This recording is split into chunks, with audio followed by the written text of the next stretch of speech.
1, 2, ja.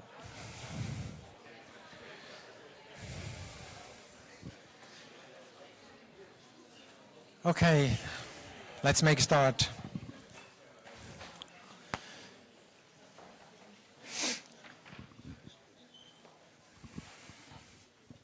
Welcome everybody at V2, also those who are watching the stream tonight. A warm welcome.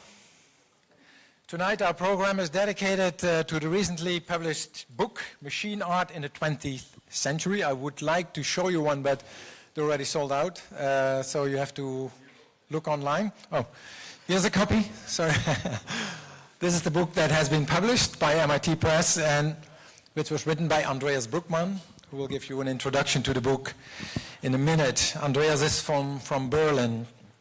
He's an art historian and curator and directs the Leuphana Arts program at Leuphana University in Lüneburg. But many people will also know Andreas as being an inspiring curator here at V2 in the mid-90s. This evening is the first one in a series of events that we have developed within the context of the 35th anniversary of V2. That means that on September 4th, 1982, V2 was established by a group of artists that combined painting, making pop music, performance, Super 8 film. And up from 1986, went into a different direction, and we called ourselves the Institute for Unstable Media and focused on art, science and technology. Since over time, technology had become a decisive force in society, transforming all aspects of our lives. And the vastly growing impact of our technological culture was hardly reflected in the arts at those days. I'm talking about the early 80s. It was for this reason that V2 started to develop a series of activities and publications. Publications are about 40 books by now. To create a space to research, to produce, to present, and to meet. And to critically and playfully reflect our technological culture from the point of view from the arts. This was always in an interdisciplinary setting, combining theory and practice. We called ourselves the Institute for Unstable Media to avoid the machine metaphor and to avoid being classified as being a video art group or an internet art place or a center for computer art, or the next thing to come. So we called ourselves, instead of falling into this trap more or less of being classified, we wanted to emphasize on the unstable quality of the electron as the building brick for all electronic devices, including household appliances. In 1987, we published therefore the Manifest for the Unstable Media, where the unstable quality of the electron was propagated as an inherent productive quality of all electrical devices, of all electronic media, and in fact of life itself. And we spread this manifest door by door together with the shiny folders of shops promoting their latest electronic devices. This is a short introduction that in principle connects very well, I think, with tonight's program that is built around the book of Andreas Broeckmann. And you guessed well, it's not coincidentally that we have chosen to start our 35th anniversary with this presentation. And first of all, because Andreas worked at V2 from 1995 till 2000, when he became the director of Transmediale Festival in Berlin, that in those days was transforming from an international video festival to a festival reflecting art that engaged our technological culture. And secondly, while working at V2, he strongly contributed to the development of V2, by also stepping into a fundamental critique towards our technological culture at large, but specifically addressed the issue of machine aesthetics, a topic that strongly is addressed in the book that he will present you tonight. To do this, he discusses and analyzes the concept of the machine in great depth.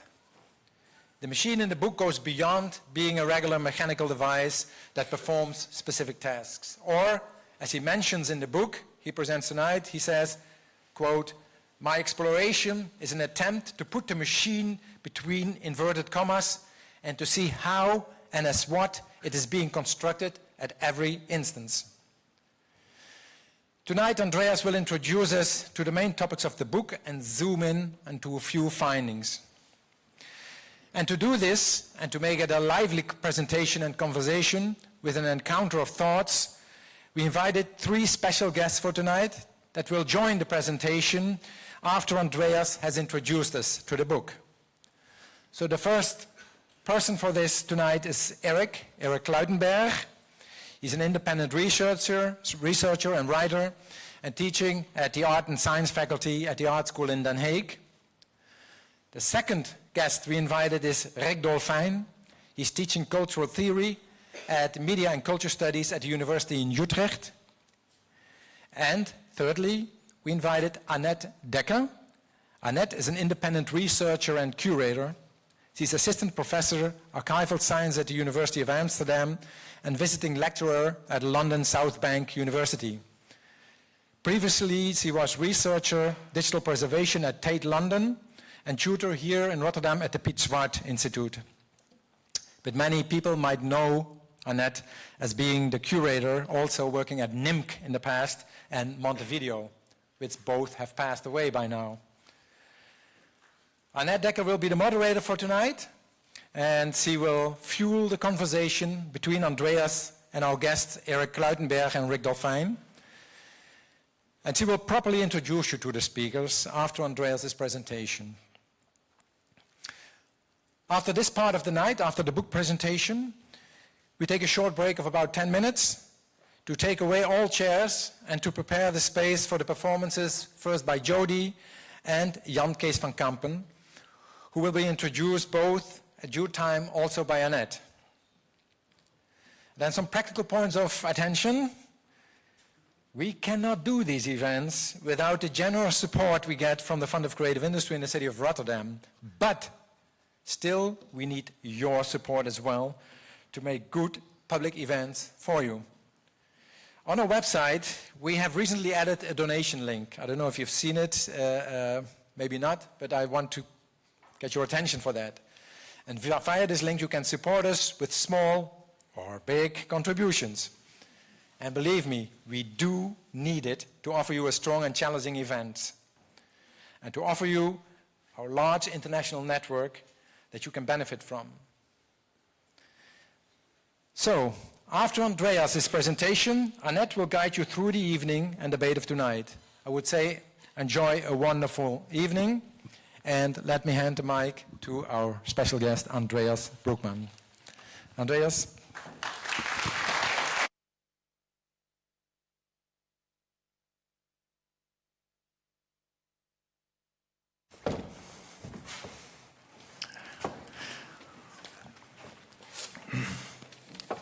It feels very strange to be a special guest in this place, because everything is really familiar.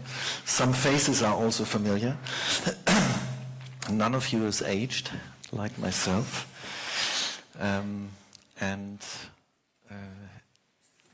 Many of the things that bring us here are actually things that happened in this space.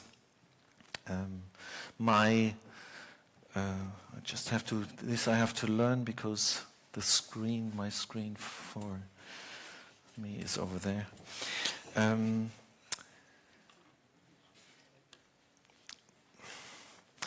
My first thoughts that led to the book, asking what machine aesthetics could be, were written up in concepts, drafts that I wrote in 1995 and 1996 here in the V2 office,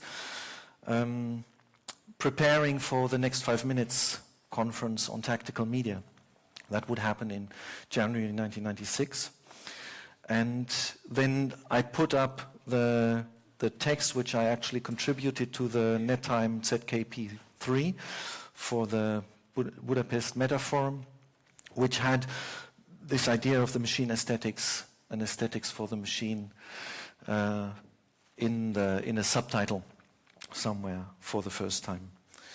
And then, of course, as Alex already mentioned, the possibility to develop programs here that dealt more directly with the question of machine aesthetics was in 1997, we actually had an annual theme called Machine Aesthetics.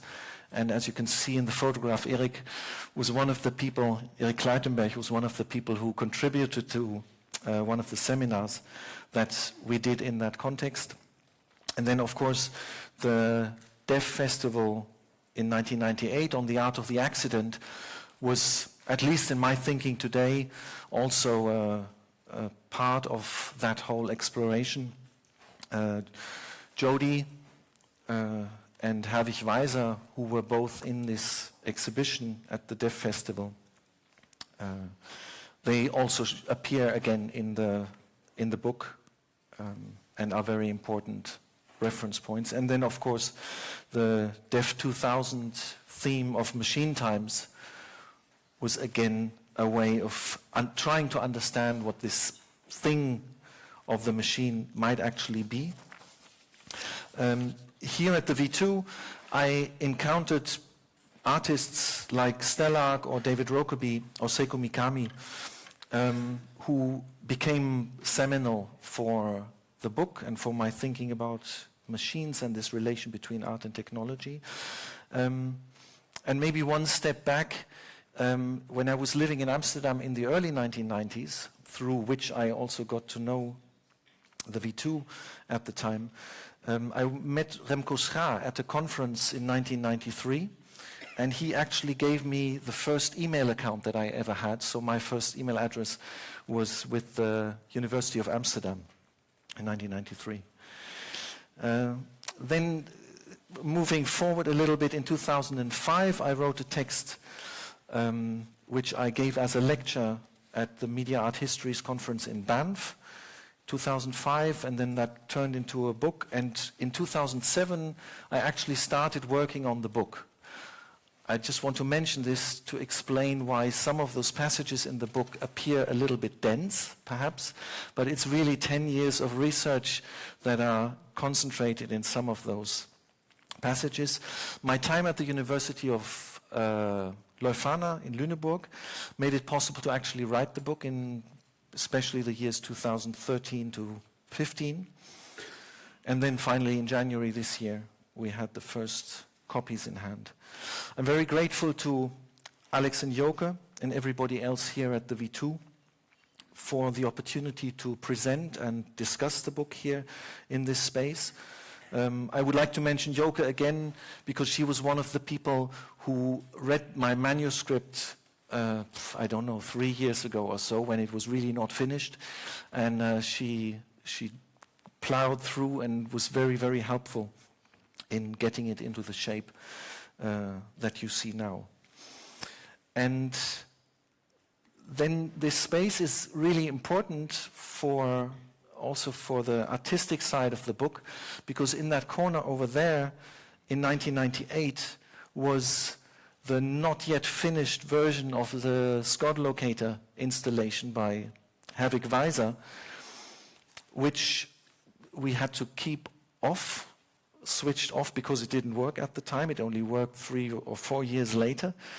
But it has remained one of the prime inspirations for this inquiry ever since. I want to keep the following really short. I've instructed Annette, and I've asked Annette to really stop me after 30 minutes, and I'll just see how fast I can get through what I've prepared. This is really going to be mostly a summary of the book for those of you who haven't had it in hand, with some pointers. And then I'm really looking forward to the conversation with Erik and Rick, because for me personally that's much more interesting than talk about something that I know too well.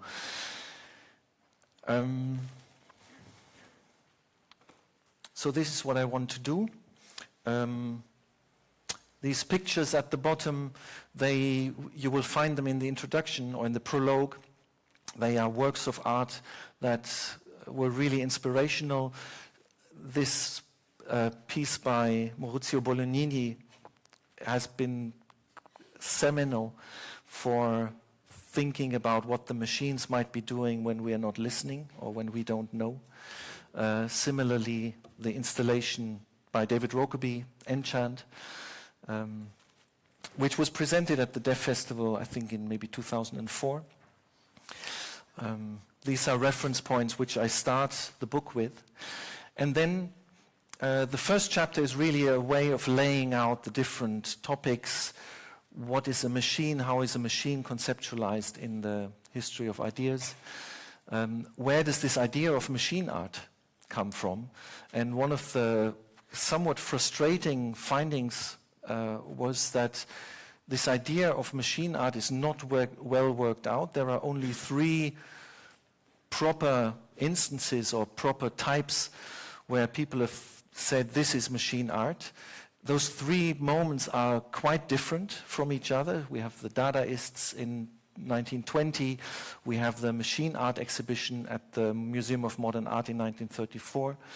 And then Bruno Munari's Manifesto for an Art of the Machine, published in 1952. And so what I'm trying to do at the beginning of the book is really just to indicate how vague the terrain is on which we are moving.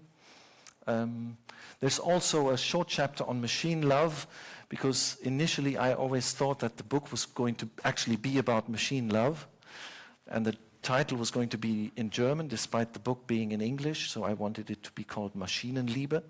Of course, the editors at MIT Press wouldn't have liked that, but eventually I also discovered that Maschinenliebe would be a different book, and this one is really one about machine art.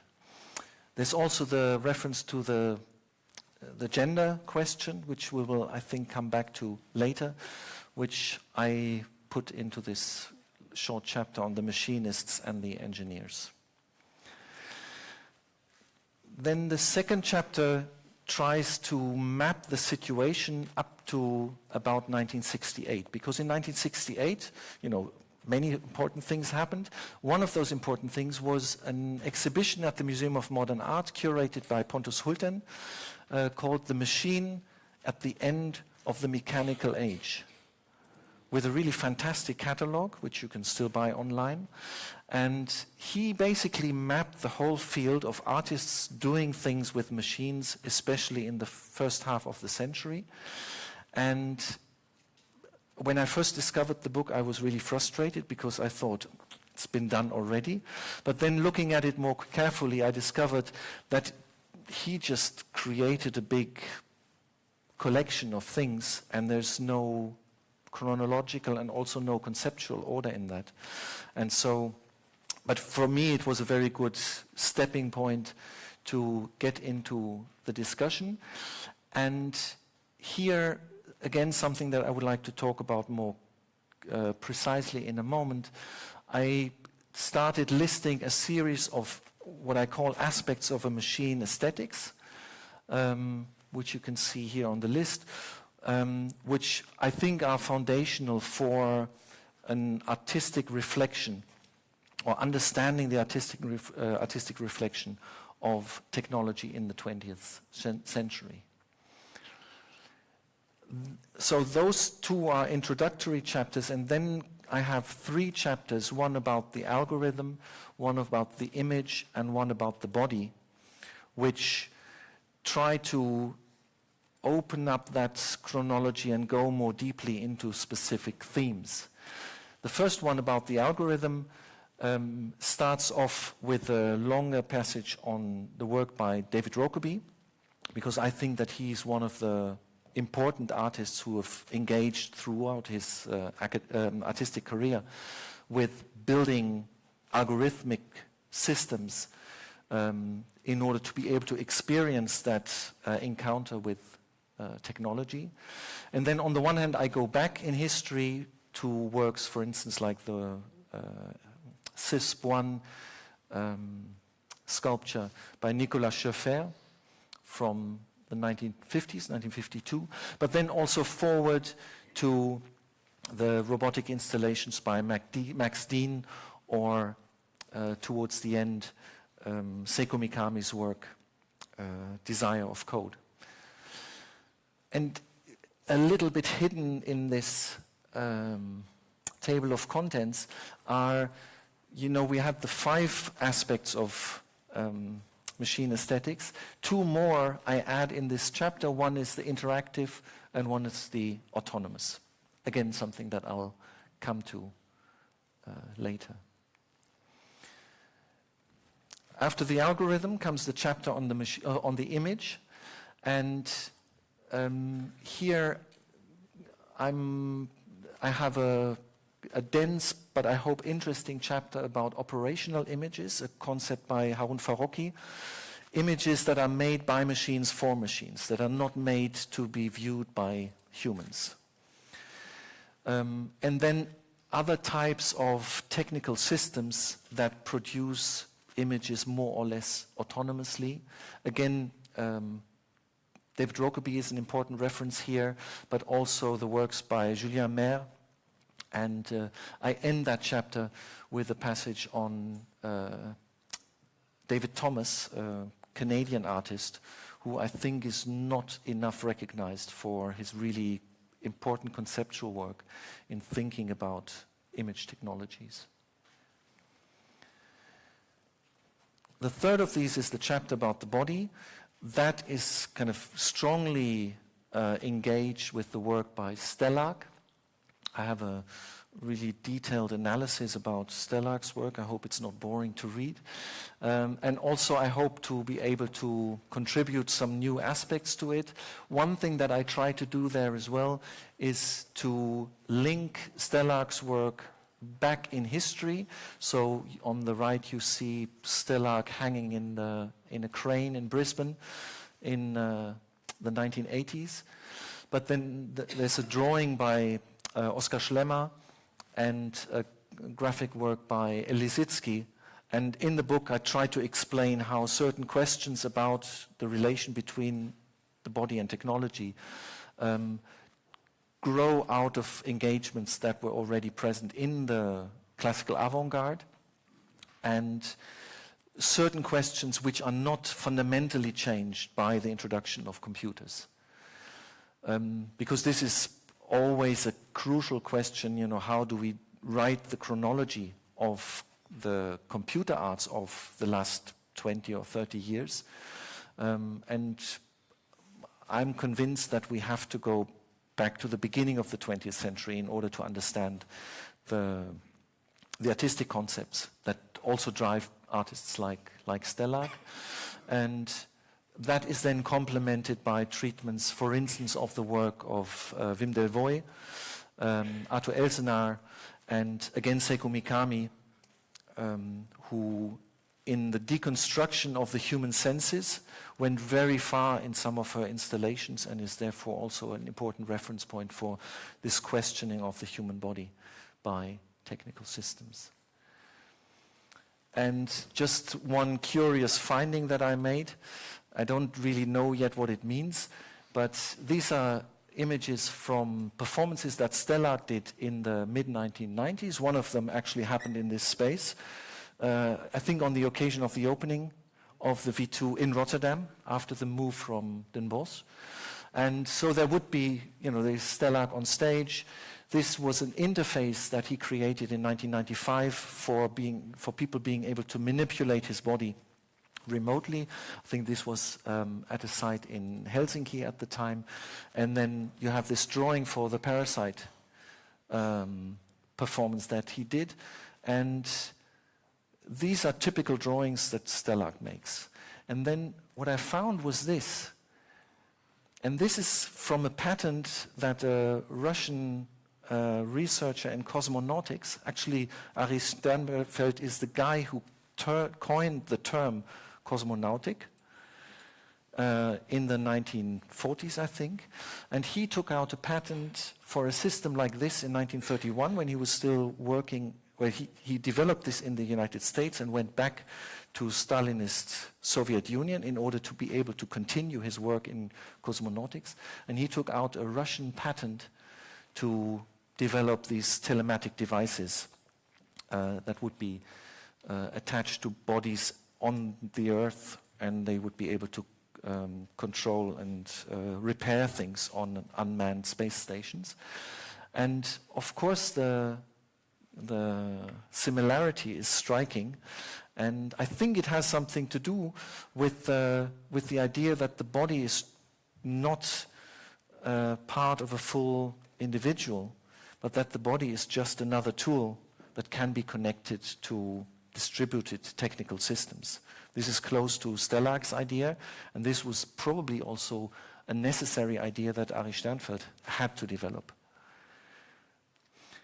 The last chapter then deals with the question of ecology, and there's a treatment of some of the artists who in the 1990s were discovering an ecological conception of technology, like Nobotic Research. You find them on the right-hand side, Nobotic Research, Marco Piljan, and Seiko Mikami with the Gravicells work that she did together with Sota Ichikawa. The installation by Nobotic Research, Dialogue with the Nobotic South, was actually one of the V2's contributions to the Next 5 Minutes conference in 1996, and it was somewhat controversial because some of my colleagues in the preparation team in Amsterdam didn't see how this big interactive installation work, how that connected to the question of tactical media. But I was really convinced that to think about the politics of networks, it was necessary to think about the autonomous agency that was developing in these networks. These kinds of works I relate back to earlier examples of ecological art. The Honigpumpe by Joseph Beuys, presented in 1977 at the Documenta. Hans Hake's work from the 1960s, and a big installation by Otto Pine and the CAVS, also presented at the Documenta in 1977. Centerbeam. There was actually an exhibition dedicated to that at the ZKM recently. And what I'm trying to do here is, on the one hand, to again bind the works of artists from the 1990s back in history, but then also try to explain why this idea of technology changes so much towards the end of the 20th century that the idea of the machine might not be so pertinent anymore and might actually somehow waning or going away, because it is not really a useful metaphor anymore for grasping the concept or grasping the relationship that we have with technology. This is a hypothesis that I develop in this chapter, and maybe we'll come back to that later. I just show you this because some of these summaries are actually in a new site that was created by the MIT Press. So if you want the overview without having to read the whole book, then you will find some of what I'm saying now also here on this MIT Press Scholarship Online site. How am I doing for time? 10 more minutes. Okay. These are the seven aspects of machine aesthetics. I propose these. They are not very systematic at the moment, but I think it's a way to understand what the machine in art might be characterized by. I'm responding, this you will find in the book, I'm responding to a flippant remark that Benjamin Buchloh had made about the mere machine aesthetics that was a reflection of the naive optimism towards the enlightening power of technology and media, which he ascribed to people like Walter Benjamin and Lissitzky. And what I'm trying to explain in the chapter is that it's not mere machine aesthetics, but that there are concrete concepts and concrete aesthetic strategies which artists employ in order to articulate that tense relationship with technology. I think I will just flick through these and not say much about it because it takes me too long. These are some of the examples that I then talk about in the different sections.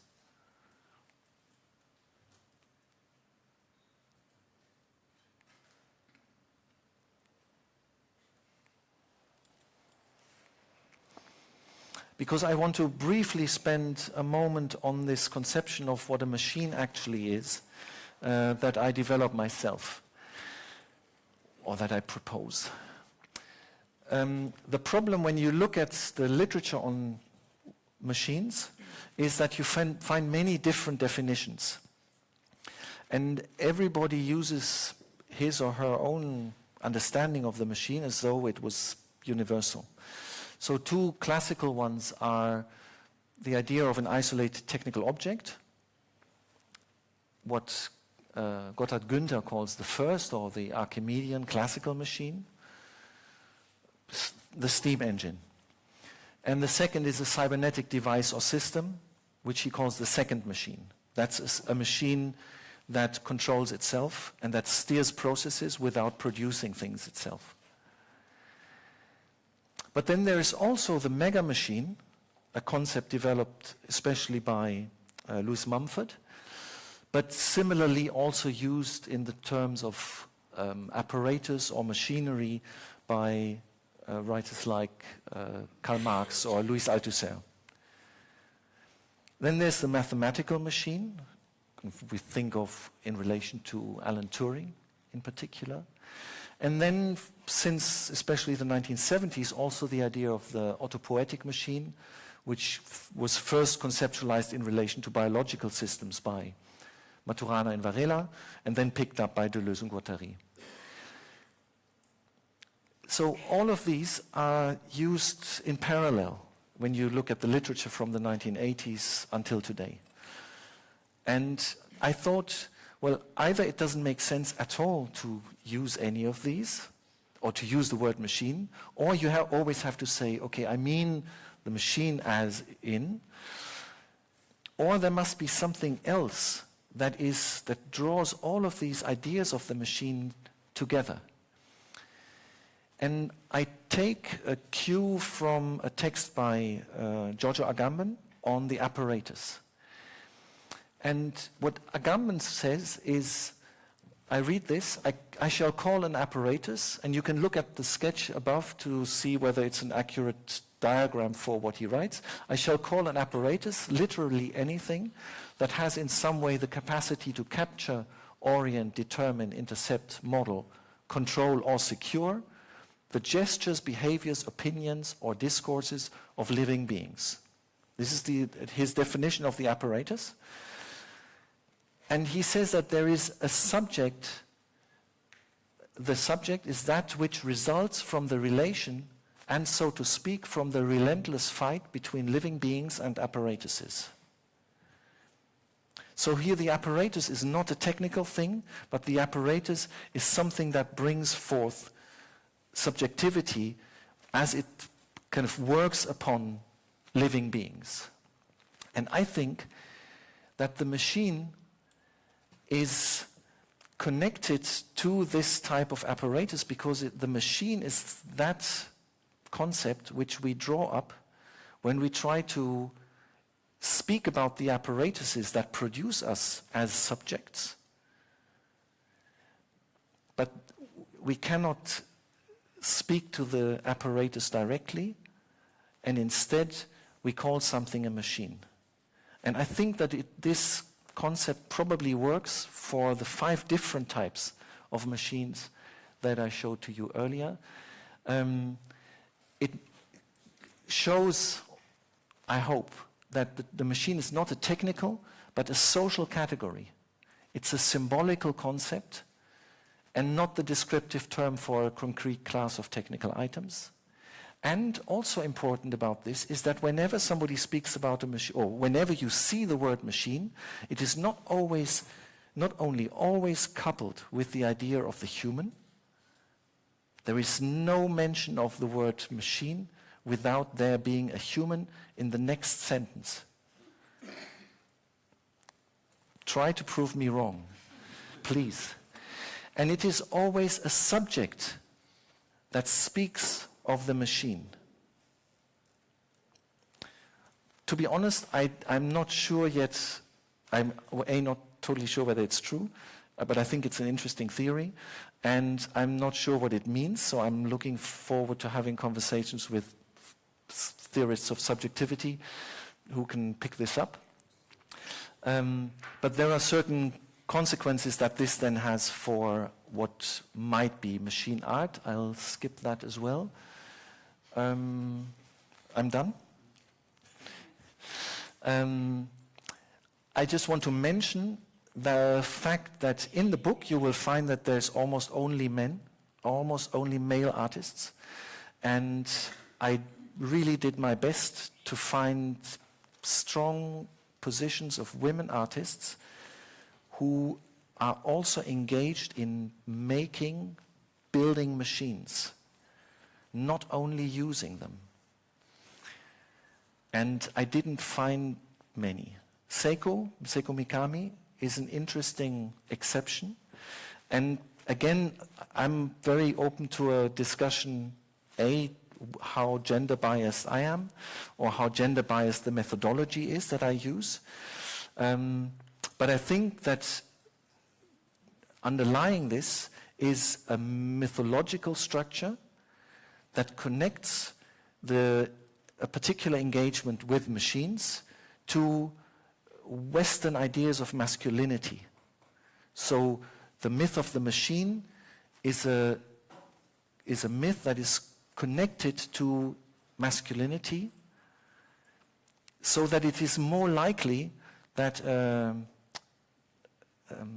an artist engaging with machines will be male, at least in the way in which I've analyzed it here in the book.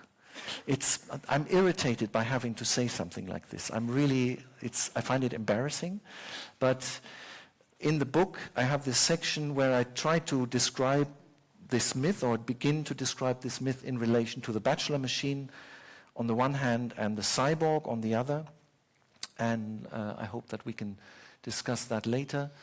And then I skip what I already pointed at, this becoming technological of ecology and the becoming ecological of technology.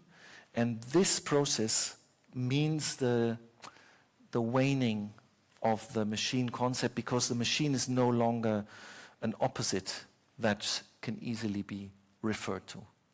So, and that reflects back to the diagram that I showed you earlier. And so one could think about works like these if one was thinking about, what are the artists doing with this transformation of our concept of technology, its dissipation into an ecological concept, and the increasing difficulty of addressing technology as an other. That was the foundation of this idea of the machine. Okay, I leave it at that. Thank you.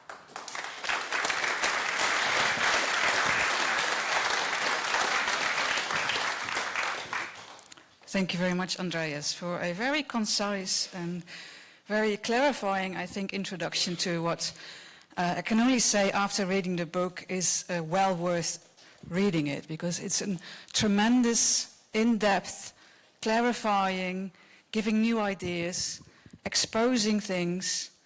I can go on, but I'll stop here because we have much more to do today. I'm going to introduce Erik Kluitenberg and Rick Dolphijn. I'll introduce them one after the other, straight away, so that we can have the statements and continue with the discussion immediately. So Eric Kluitenberg is a theorist, writer, curator and educator working at the intersection of culture, politics, media and technology. Currently he's teaching cultural and media theory at the ArtScience Interfaculty in The Hague, and he is also the editor-in-chief of the Tactical Media Files online. As part of this large project, he's now co-editing with David Garcia an anthology on tactical media that will be published and available by MIT Press in 2018. He's also very well known, I think, especially for the Dutch audience here, for his year-long work at the Head of Media and Technology program at the Bali in Amsterdam, and where he organized many groundbreaking projects on the threshold of media, art, politics and technology, some of which we already saw in Andreas' presentation, the Tactical Media Next 5 Minutes festivals. Also the other examples are the Economy of the Commons conference series, Electrosmog, International Festival for Sustainable Immobility. And in the meantime, he also published several books, such as the Book of Imaginary Media, Delusive Spaces, special editions for Open, Journal for Art and the Public Domain, such as Hybrid Space and Immobility, Legacies of Tactical Media for the Institute of Network Culture, and Techno-Ecologies with Rick's Center for New Media Culture in Riga, just to name a few things. To continue though with Rick Dolphijn. He is a writer and philosopher at Utrecht University, and since this year also a honorary associate professor at Hong Kong University in Hong Kong until 2020, I believe, right? His interests are in material culture and cultural theory, and in particular the developments in continental philosophy and speculative thought. He has written and co-edited also many books on new materialism, ecology, ecosophy or eco-philosophy, and of course on art. For example, some of his recently published edited volume is New Materialism, Interviews and Cartographies. He co-edited that with Iris van der Tuin, and This Delusion Century and Philosophy After Nature, which he co-edited with Rosie Bradotti. We can expect 2 more publications in the coming year. The edited volume A World is Born Here, Thinking the Contemporary with Michel Serret, and his monograph, The Cracks of the Contemporary. Eric, I would like to ask you first to make your statement here, and maybe Andreas and Rick, you can already... No? Okay. Then I'll give you the mic. Yeah, thank you. It's very nice to be invited to speak. I thought at first we would just have a conversation, but I will keep my introductory remarks very brief because the problem is that there's so much to connect to that I could also talk for hours about all the points that Andreas has been raising about becoming ecological of technology or the becoming technological of ecology. That's a big point that we could speak about long. I would very much support, though, this general idea of looking at the machine, and this main point that I want to say something about, as not confining this to an idea of a technological or a material construct. I think that's super important, and particularly in relation to art practice. So I won't say anything about art, though. Instead, I wanted to color this in a little bit further with some remarks that the magnificent technology philosopher and historian Lewis Mumford made, particularly in the beginning part of his seminal book, The Myth of the Machine, Volume 1, Techniques in Human Civilization, which was published in 1967, and followed up by a second volume, The Pentagon of Power, which was released, I think, in 1970. Very well worth reading. Particularly interesting also about the Pentagon of Power is that there is a very fierce critique of Marshall McLuhan in the end of that volume. If anything, read this because it's very important. And there's also a lot of criticism of Mumford for being a humanist and having all kinds of a prioris in how he writes and being overly moralistic. I think you have to read through that. But what I find really interesting are 2 points that he makes right at the beginning of the Myth of the Machine, the first volume, where he introduces this idea of the mega machine that was already referenced by Andreas. And the first thing is that he says the prototypical mega machine that we saw for the first time in human history was the whole construct, the functional structure that enabled the construction of the pyramids in ancient Egypt. He says this was a form of social and technical organization that was so powerful that it produced these enormous artifacts, these architectures that we still marvel at today and that rival with the highest achievements, he says, of mechanical culture of our own times. And he says there's one really bizarre thing about it, because we have all these traces. We know that the Egyptians were experts at keeping administrative systems of wages. There were not just slaves working there. There were a lot of highly skilled workmen who got paid. They had a very advanced taxation system. They were, in fact, recorded as the first people to have a tax administration, which is really important as a system of control. There was a very elaborate belief system at the same time. At the top of the sort of metaphorical pyramid, we find the pharaoh, and the pharaoh is a godly creature. He's not human. He is more than human. And he is necessary for keeping this whole structure intact, for making the functional structure that enabled the construction of these enormous tasks possible.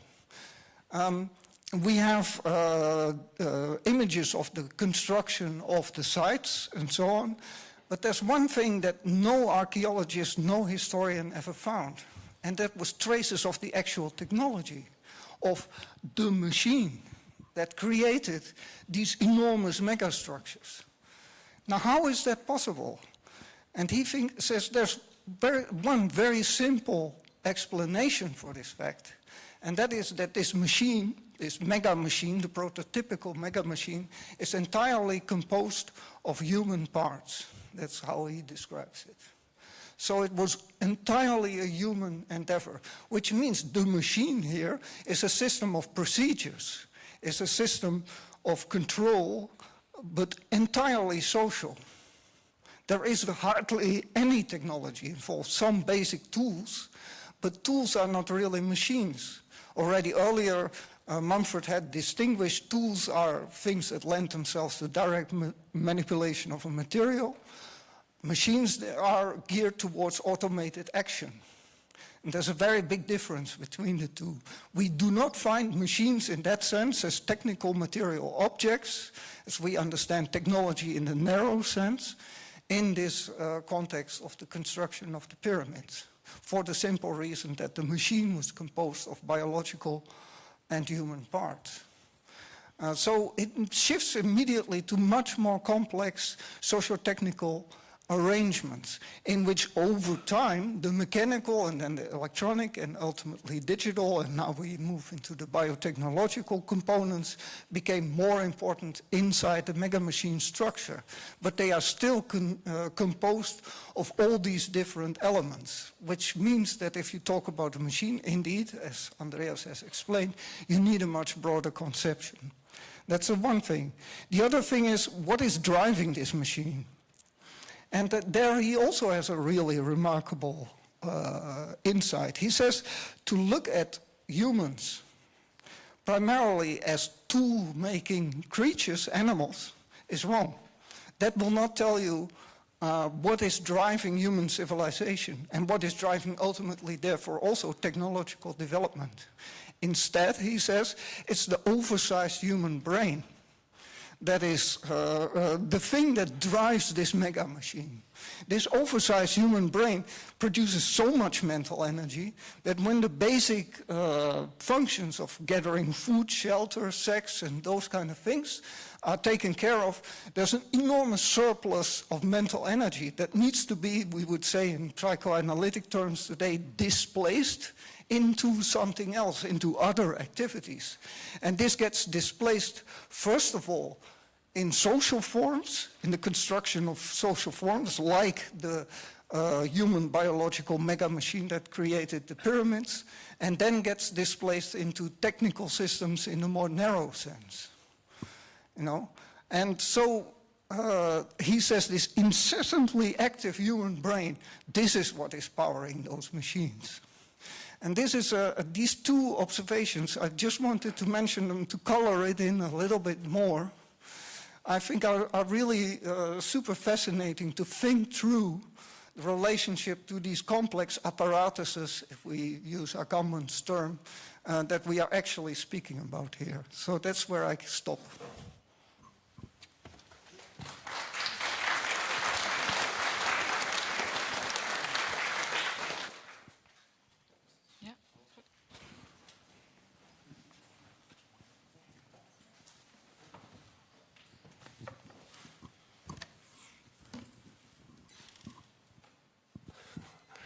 A picture should appear.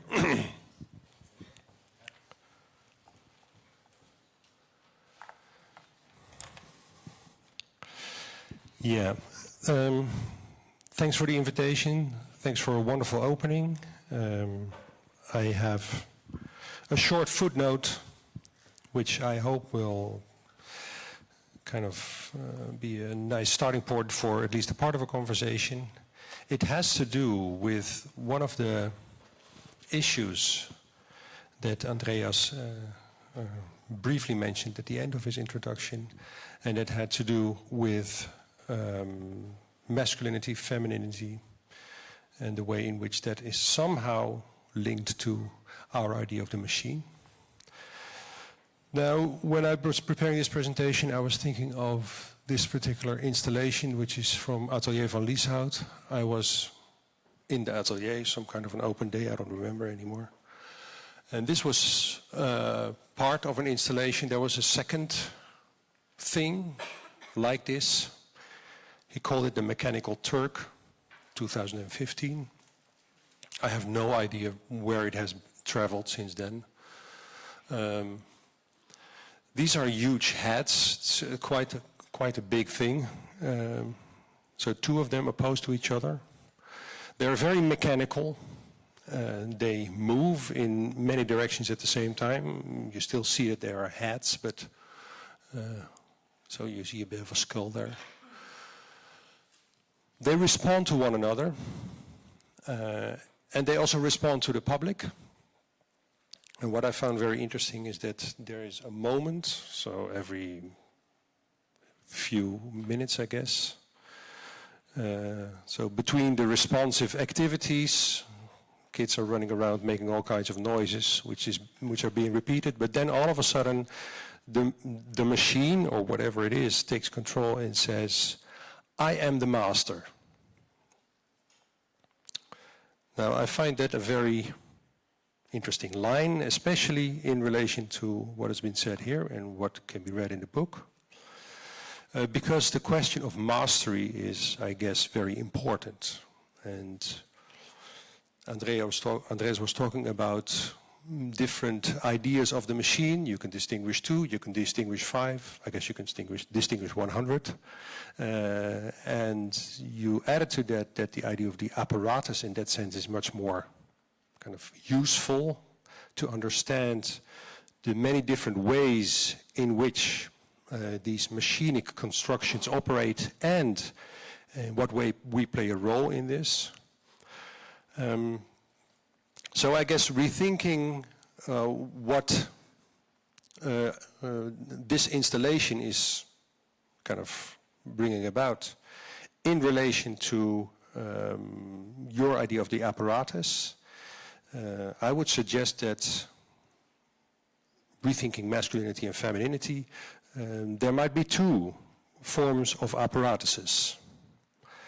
One would be much more Cartesian, and Cartesian, with that I mean that there is a center of thought which says, "I am the master," which is the origin of knowledge and the location of knowledge, so very much the way in which Cartesian thinking creates a kind of dualism between the thought and the world. So that will be a kind of, perhaps, closer to the first type of machine, you were referring to the isolated machine. Another type of apparatus would be much more cyborgian. If we relate it to Descartes, we could think of a Spinozist machine, which is much more ecological and which is much more monist.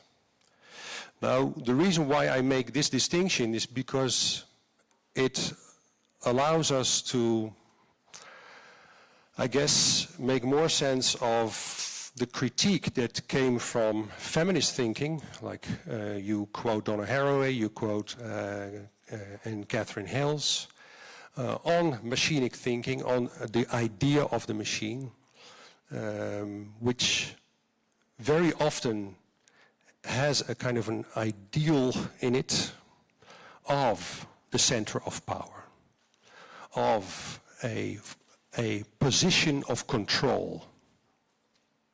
Especially Catherine Hales wrote some very interesting, I would say, more ecological ideas on how an apparatus, how a technological apparatus or a technicized apparatus could work.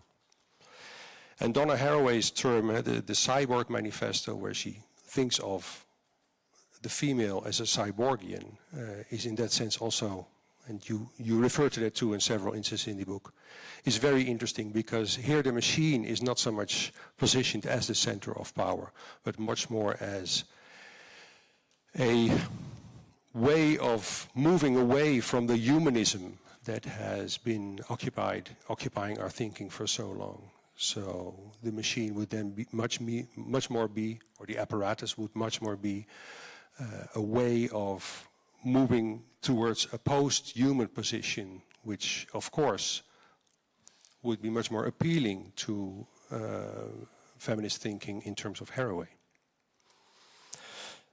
So, without giving a solution as to how to think feminism in terms of the machine and how the machine could be rethought through feminist terms, I guess this very useful dynamic politics of the apparatus could very well be an opening of kind of including a less Cartesian and less dualist construction as a starting point for machinic art. So, did I finish my 5 minutes? Is that, yeah? Okay. Okay.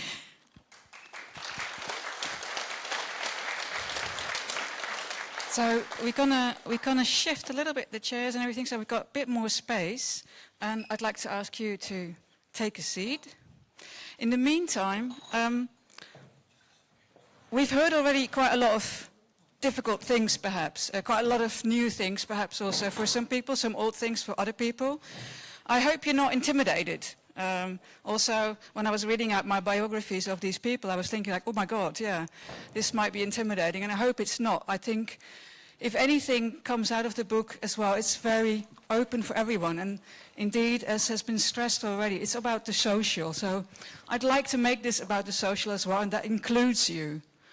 So although we'll be having a short discussion first, I will open up to the audience quite soon, and I'd like to hear your reflections as well. And although I understand you have not probably, maybe you have, maybe you have not read the book, but I'm sure there'll be already questions just from hearing these three presentations. But, as I said, we'll start first with a short discussion. And let me begin in a way by a rather maybe simple question. Can we sit in a way that we can look at each other? Yeah, that's very nice, I think, yeah. Because I'm really looking like this now. That's better. Much better. Yeah, much better. And I'll ask you, Andreas, first, but I think I can also ask Rick and Eric here. What is your fascination with machines, or better even the humans and machines connection?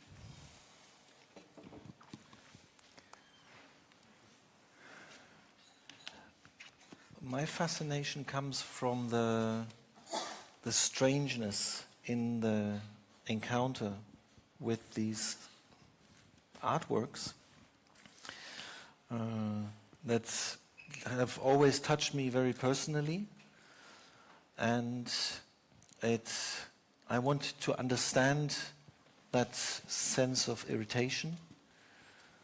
The reason why the book was supposed to be called Machine Love was that I think that it's an affective relation that is very powerful. It is interestingly more powerful than the relation that we would describe when we talk about techniques. People, when we start speaking about machines, it means that it's an emotional terrain that we enter. And I recognize this as a structure or as a motif in my own perception and also with other people. And so that's what got me onto the trail of finding this, trying to find this. So just one brief interlude in question is, so it's much more from the machine art works in a way than machines in general, you would say? Yes, absolutely. No, for me it was one of the reasons why I started writing this was there were things that came out of my curatorial work, both here at the V2 and also at the piece of academic research, in order to somehow work something out. And, I didn't really have to think about what that would be.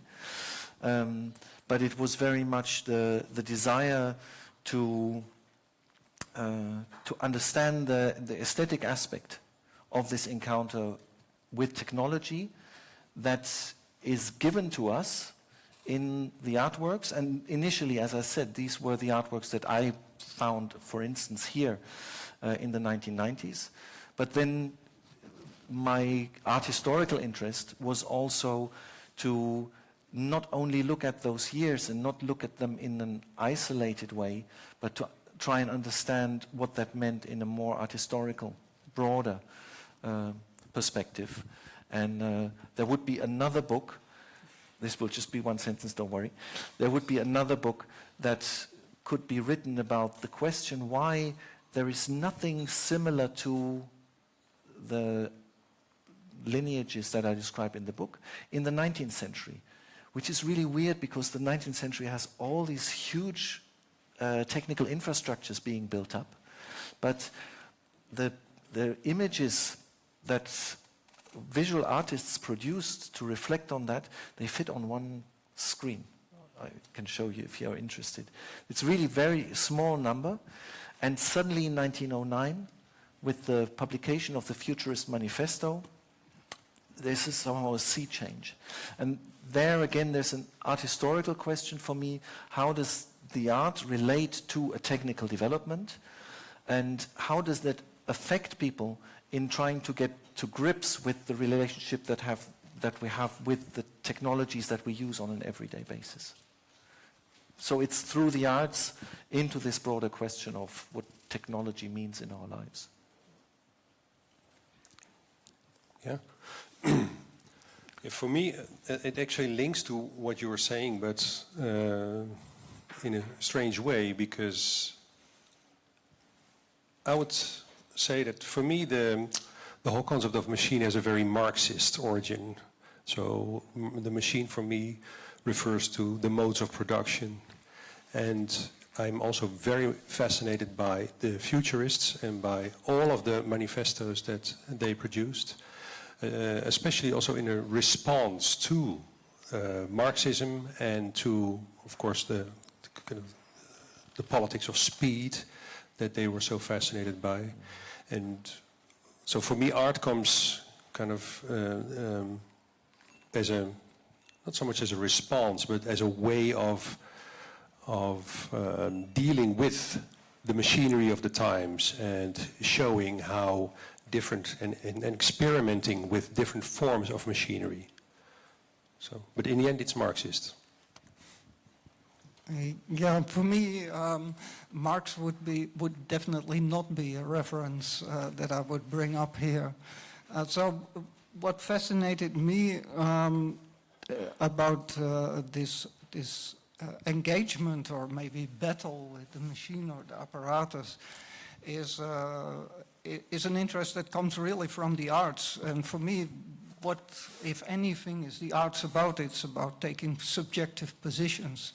And what, if anything, machines and apparatuses are about, it seems, or in a naive understanding when you start to, as a young person, explore such a space, the machine seems to be the very opposite of this idea of subjectivity. So, you know, in a kind of ultimate move of perversion, you want to submit to this torture of the machine in order to go into really deep into the heart of the machine, really to its deepest core. I even went as far as learning assembler programming and so on.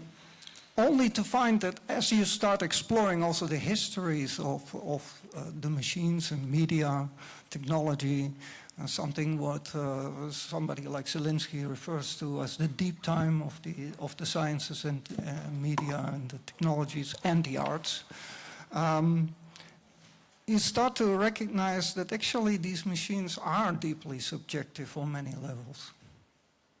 You know, in their conception, in their design, in their application, in their reception, in their symbolical, allegorical functions, into the psychoanalysis that can be developed of the machine, etc., etc. And you start to understand that actually the energy flows that you are analyzing, they also transcend both the human as well as the machinic. So, you know, if Mumford is still within this humanist space, nonetheless, with this idea of this mental energy needing to be displaced as a prime force moving this whole thing, he's already sensing that there's a connection that goes far beyond the human and far beyond the technical. Into this wider apparatus or construction. And I think that's also something which you start to learn. And so this point of starting from subjectivity is where my fascination starts. Can I come back on a point that Rick made?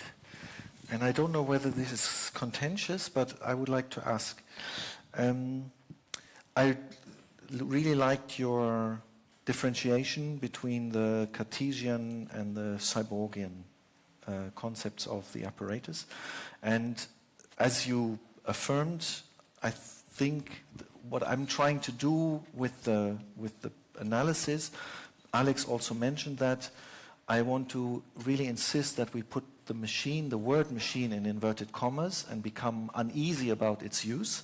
And I think that the distinction that you propose helps to make that point, that it's really that, and this I would now insist on, it might really be good to use the word machine only in relation to the Cartesian apparatuses, and that when we speak about the Cyborgian systems, let's try and not use the word machine there.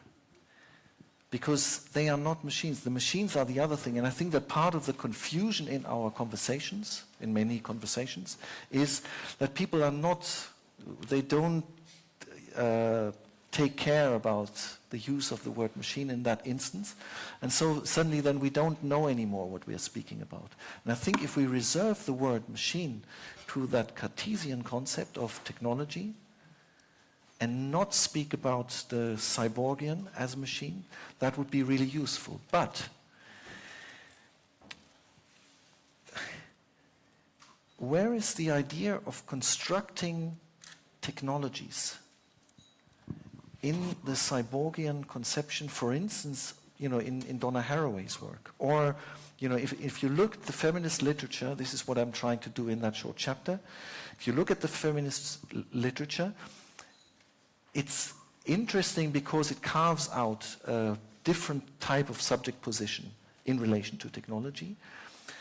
But where are the female developers who can start to think about a different conception of technology rather than just say, oh, we are more fluid, we are more in touch, we are more subjected to this. Whereas the gesture of the machine artists, some of which I analyze in the book, this making of a machine and making a machine differently, the gesture that Herwig Weiser, for instance, chooses to get away with an achieved conception of how a machine, how an apparatus should work, and building something different, really thinking the technology differently, developing a different technologics.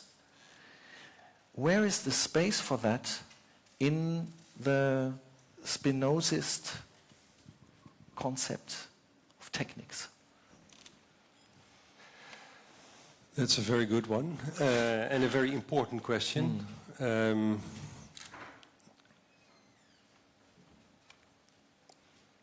Thinking from this more, if we can make a distinction between the machine and the apparatus then, or the cyborgian apparatus, whatever you want to call it, I would say that there are many, if not an infinite amount of moments where the machine, or at least where the technological construction is co-constructed. There are many different moments where you jump in, where you find the moment of jumping in and change the construction in a minor yet very important manner. I am now simply repeating a Marxist analysis of the modes of production. And I guess that the way that I referred to Marx before is deeply formed by this other form of machinery and also by this other idea of subjectivity, which is not subjectivity, which searches for a starting point, which is not searching for a moment of creation. You refer to as where is the creator? For me, that sounds like a very masculine kind of starting point. I would be much more interested in thinking the machinic as a process in which you intervene. And I guess this moment of intervention, as said also from a Marxist perspective, is very important. Yeah, so it would be a less heroic understanding of machine art, a less heroic, because what I said about Herwig Weiser's work just now is really a romantic heroism about somehow changing technology as against an understanding of working with technology that would be much more tendential. Yeah, let's not use the word fluid, because that would kind of come back to this other criticism. Yeah, but kind of searching for a moment of intervention. Yeah. I would also like to hear your response to Eric's statement, and which he, I think in a more similar way perhaps as you do, much more place it in an ecology, in an assemblage, but puts it much more earlier in a way, talking about the pyramids as machines, and from there coming to perhaps a similar conclusion. Nevertheless, that time gap that you are very distinctive about is much broader with Eric's. I quote the concept of the mega machine in the introduction because I think it is one of the really important seminal positions. And I'm not 100% sure about how Mumford describes all of this. The way in which Eric now again described it, the hunch that I have about it, is the problem, in my understanding, remains that Mumford still sets up, because he's a humanist, he still sets up some form of essential humanness against a technical system. So the mega machine is composed of human parts, or includes human parts, But the position of a human as a potentially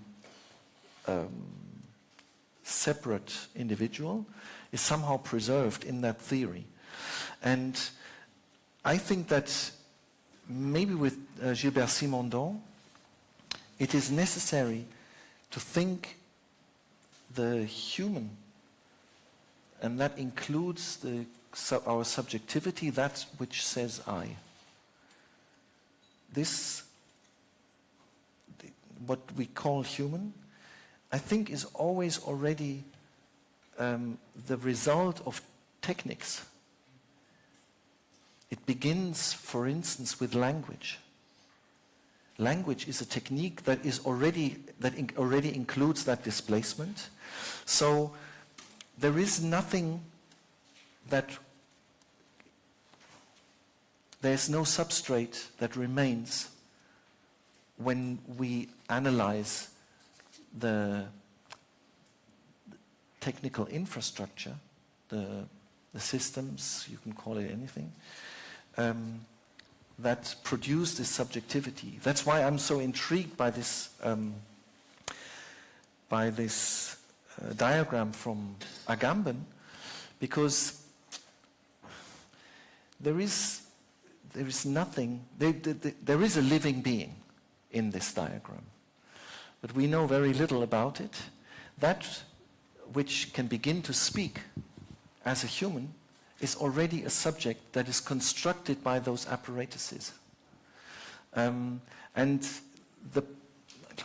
as a kind of humanist, I find that difficult to stomach on the one hand, but on the other hand, kind of when I'm trying to be intellectually genius, I think it's something that we have to accept, that what we are as humans is technical beings, and the myth of the machine is part of this construction that we set up in order to make ourselves believe that we are not, that there is something that we are essentially human, somehow coming out of nature and separate from especially the technical world.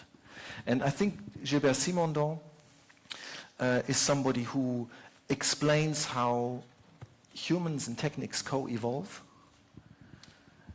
and where there's no necessity to set up such a distinction. And so that would be my response to the idea of the mega machine from Mumford. I think kind of at the core of it, we have to get rid of the humanism. I think I want to open this also up to the audience in a minute after Eric has given his response, because I think there will be quite a lot of food for thought here and discussion. But Eric, please. Well, first of all, of course, our thinking doesn't stop with Mumford, right? So we move beyond. And I gave this caveat that he's critiqued as a humanist exactly to point out this problem that exists here. Because he speaks about this in terms of, you said you weren't sure how he speaks about it. He speaks about in classical terms, dehumanizing. Formerly autonomous qualities and functions now integrated into the mega machine and subjected to these formalist procedures.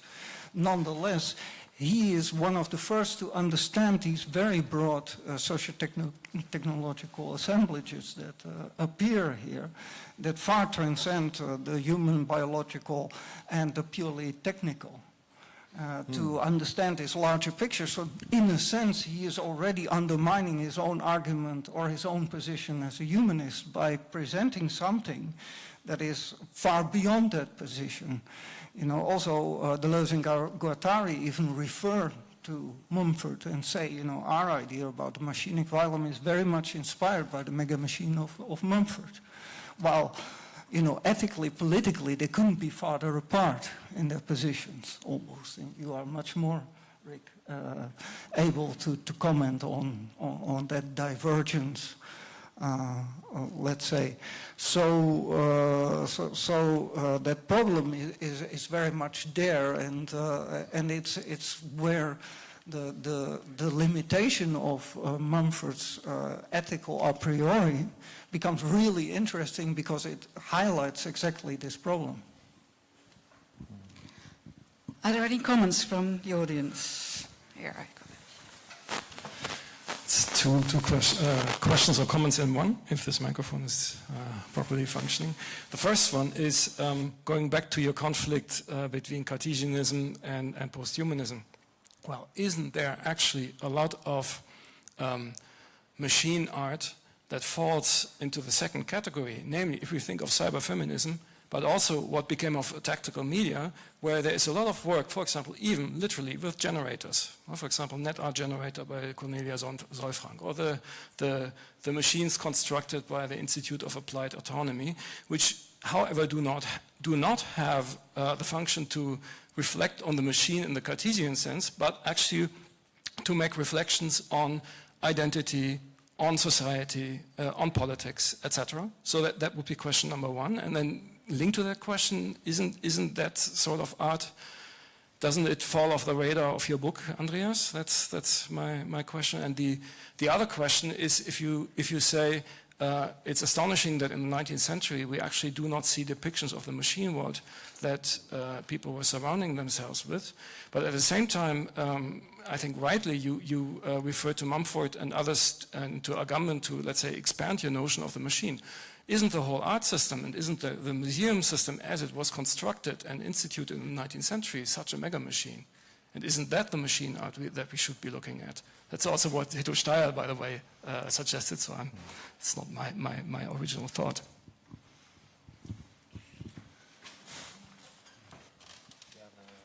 Your second question, I don't find that so interesting because it's yes, it's possible to do that. Please, somebody write that book. For me, I think the engagement with techniques, I would say, is something else. And that would be my question to historians of art for the 19th century and cultural historians, what it is that makes the relationship that people have to techniques in the 19th century so that a whole, many generations of artists who are making pictures and who are making sculptures don't see that at all as a topic worthy of their attention. There are many radical artists during that time, and only a handful actually draw a chimney or paint a chimney, and all the others don't. The Barbizon school, they go on the train to go to Barbizon, but they don't paint the train. Maybe. The pieces that you point to, the net artworks, they are part of a development which I try to describe towards the end of the book, and that is always there on the horizon. But that, in my understanding, really is a development that belongs to the 21st century, in a way. So without having a clear cut-off point for the narrative that I propose, I was very conscious in calling the book Machine Art in the 20th Century, because I think that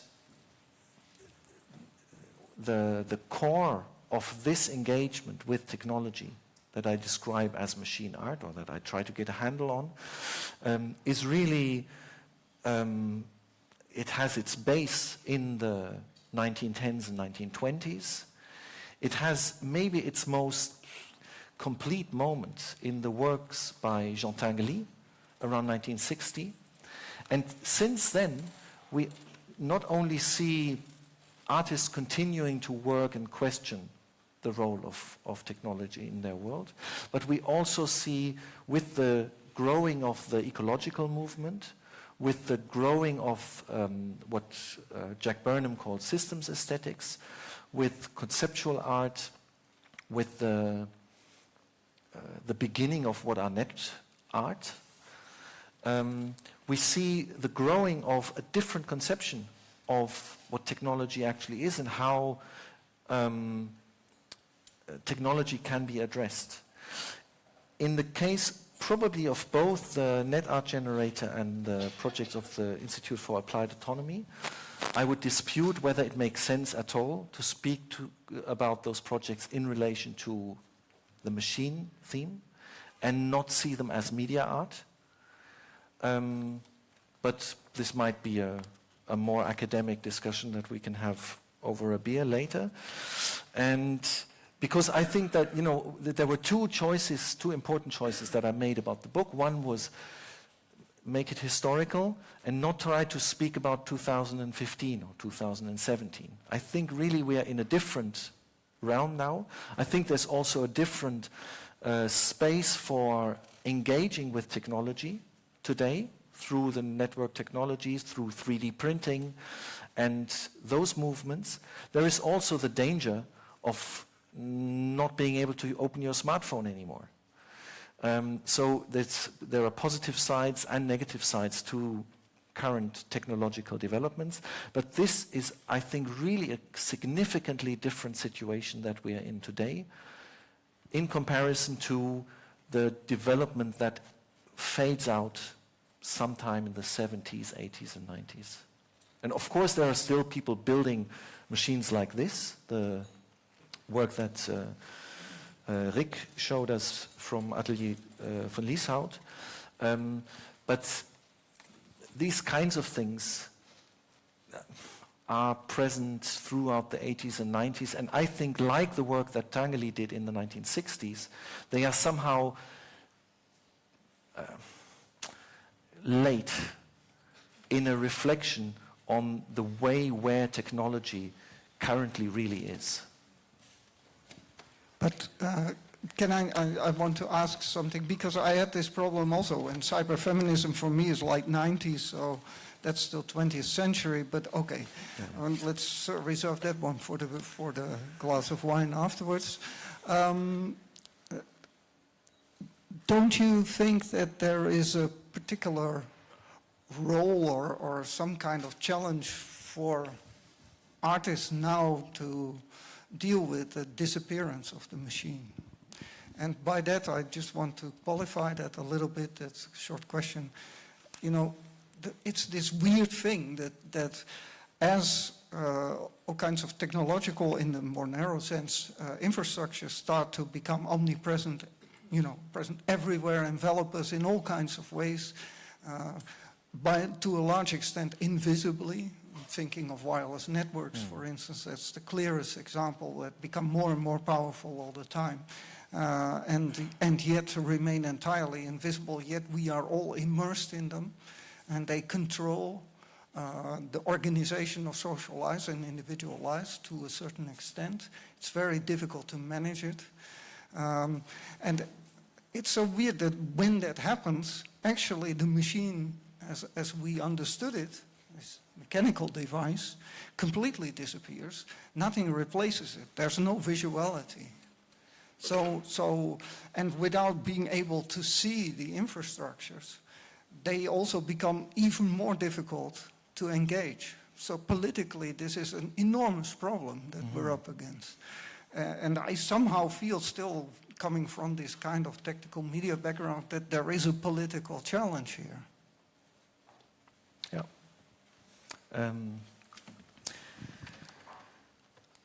What I would dispute is the we. You say we are immersed in them. I would say we are them. What the techniques, we are the effects of those technical systems. That which says I or we is an effect of those technical systems, and it doesn't make sense to say we are surrounded by them, we are controlled by them, because we are part of that same system. So from a system theoretical perspective, there is no distinction, there's nothing that is being controlled. I completely agree that we have a huge political problem.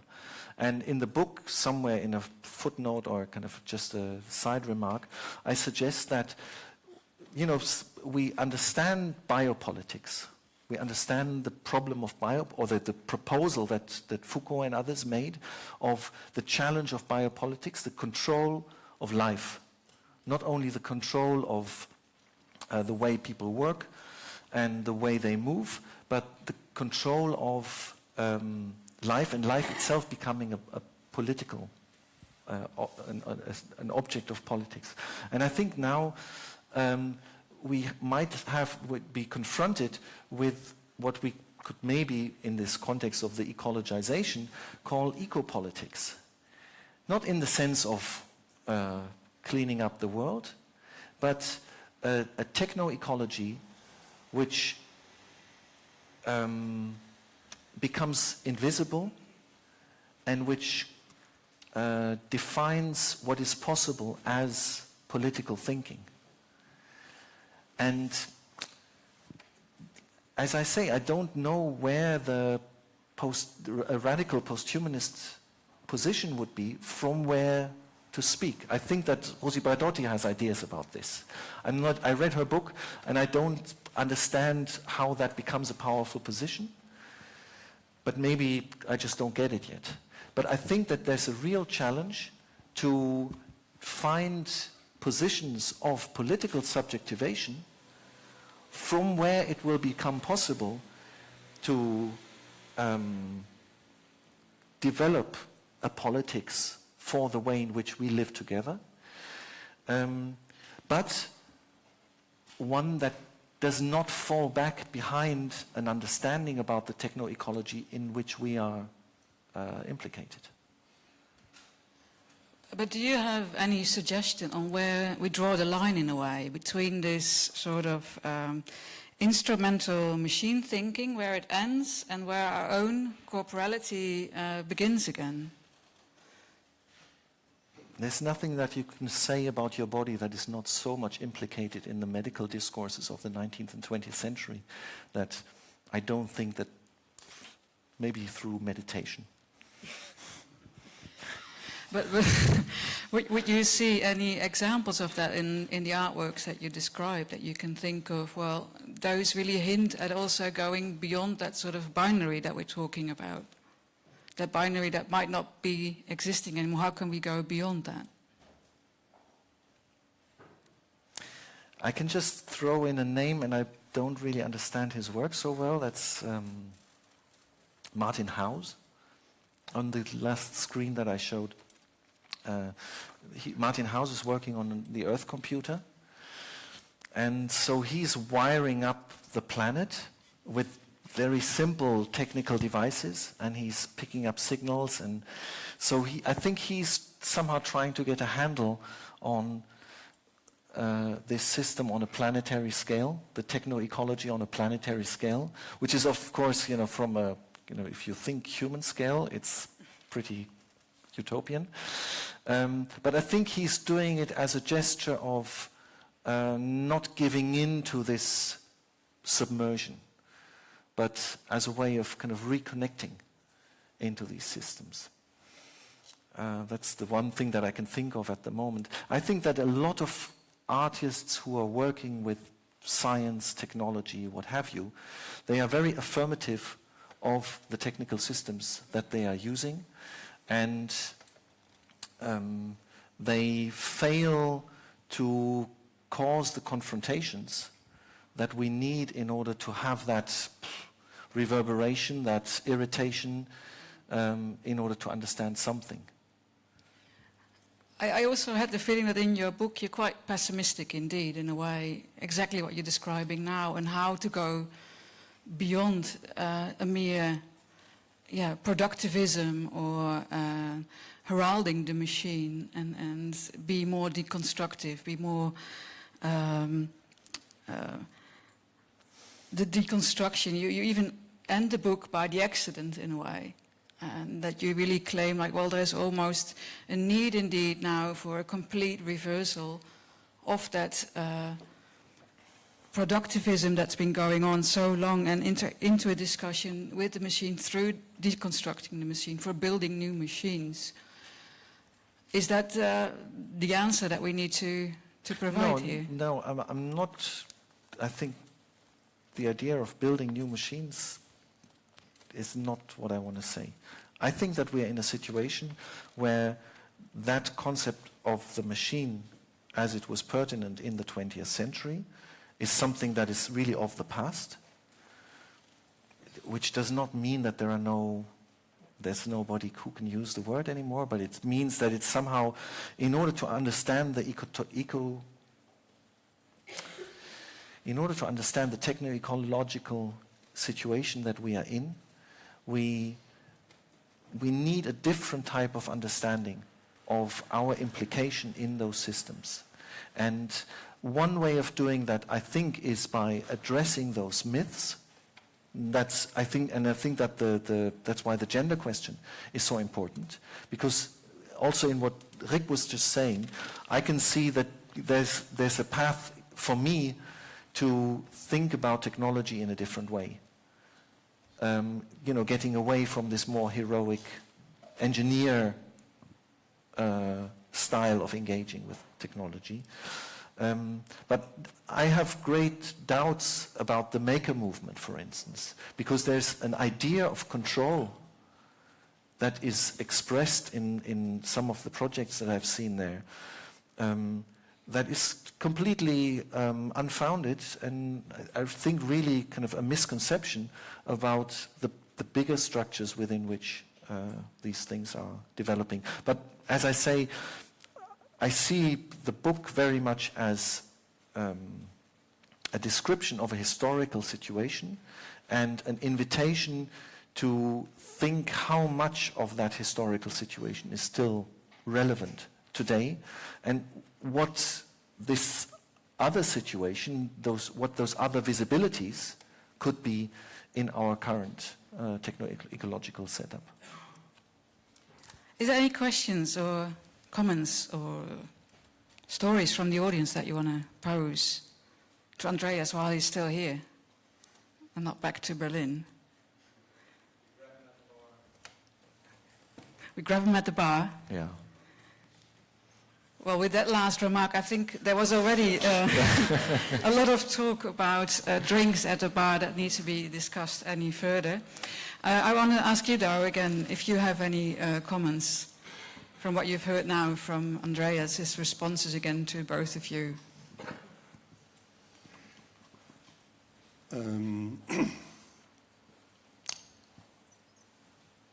I think this is a perfect book presentation in showing how what a book does and how it comes up with an idea of the machine, an idea of the apparatus, and at the same time showing the various crises that we are left up, that we are now in, or that we are confronted with. So in that sense, I have nothing so much to add, other than saying that I was reminded of in a text by Gilles Deleuze called Postscripts on Control Society. He said that we have to search for new weapons in order to find out how to deal with the control society, which is very much techno-based, I guess. So this search for new weapons, I guess, is the most valuable and important question of today. And I'd say that we need art, bio-art, installation art, performance art, in order to pursue this search, in order to do this kind of mapping of not so much the nature of the machine or anything like that, but also the routes of escape that can be found in the interstitials of technology. Yeah, the only thought I'm left with when I hear you talk about, getting out of this, the current state structure of the techno-ecology that we are in, makes me think that actually it feels to me that will be happening, and rather sooner than later anyway, because this techno-ecology in its current form is running into severe material and energetic and ultimately ecological limits per son, that will eventually, through a point of crisis, redraw the entire landscape. This will be a very disastrous outcome if we are unable to manage it, and I don't see at the moment how this is going to work. I found it quite interesting that somebody who we could call a brother in arms, Brian Holmes, prolific writer, somebody who's been deep into network culture and media arts and contemporary arts, also deep into ecological art movements of late, has now entirely redirected his attention to the earth sciences. And he's finding a new base to think and act there, which I think is interesting. So it's maybe a direction where we should look. So with this rather optimistic note, in a way, coming from a pessimist point of view, nevertheless keeps us hopeful. And I want to say we're going to have a 15-minute break before we start with the performances to get rid of the chairs. In the meantime, do run to the bar, I would say, and get your drinks and start the discussion. Thank you. Thank you.